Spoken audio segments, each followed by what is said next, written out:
మిగతా వాళ్ళందరినీ చూస్తే సొంత పార్టీ వాళ్ళకు ఉన్నటువంటి ఫీలింగ్ తక్కువ, తెలుగుదేశం ఫీలింగో లేకపోతే బయట నుంచి వచ్చినటువంటి ఫీలింగో ఎక్కువ ఉంది. వాళ్ళకే అవకాశాలు దక్కినాయి.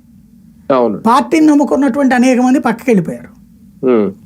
ఓ భానుప్రకాష్ రెడ్డి లేడు, లేకపోతే ఒక మాధవ్ లేడు, ఒక సోమవీర్రాజు లేడు, లేకపోతే కనుక ఆ పార్టీకి నేను నమ్ముకున్నటువంటి అనేక మంది నియోజకవర్గాల వారీగా ఉన్నటువంటి వాళ్ళు బోలెడంత కసరత్తు చేసి ఫైనల్గా అదేదో అంటారు కదా, 6 ఏళ్ళ కసరత్తు చేసి ఫైనల్గా మూలన కూర్చొని ముసలమ్మ మీద కర్ర ఇసిరాడంట అని అట్లుంది. 6 సంవత్సరాలు బస్కీలు తీసాడట ఒకడు. ఆ తర్వాత యుద్ధం ఎవరితో అంటే మూల కూర్చున్న ముసలమ్మ మీదంట. అట్లాగా ఫైనల్గా 2 సంవత్సరాల పాటు ఓ కష్టపడి అన్ని కమిటీలు వేసి చివరికి ఏంటయ్యా అంటే తెలుగుదేశం చెప్పిన వాళ్ళకి సీట్లు ఇచ్చుకుని, లేదంటే కనుక జనసేన చెప్పిన వాళ్ళకి సీట్లు ఇచ్చుకుని, వాళ్ళ పార్టీ వాళ్ళని ఇటు తీసుకుని సీట్లు ఇచ్చుకుని ఈ పార్టీ కండవా గప్పాం చాలని సంతృప్తి పడినటువంటి పరిస్థితి.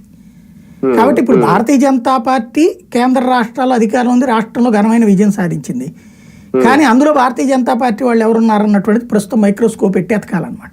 అందులో ఉన్న నాయకులు కూడా వాళ్ళ ఎక్స్పెక్టేషన్స్ రీచ్ అవ్వలేదు. అంటే ఫర్ ఎగ్జాంపుల్ ఇప్పుడు వరం గారికి కేంద్ర మంత్రి పదవి వస్తుందని ముందు ఎవరు అనుకోలేదు, కానీ గెలిస్తే పురంధేశ్వరికి మాత్రం క్యాబినెట్ లో ఖచ్చితంగా చోటు దక్కుతుంది అనుకున్నారు. అటువంటి ఎక్స్పెక్టేషన్స్ అన్ని కూడా రివర్స్ అయినాయి.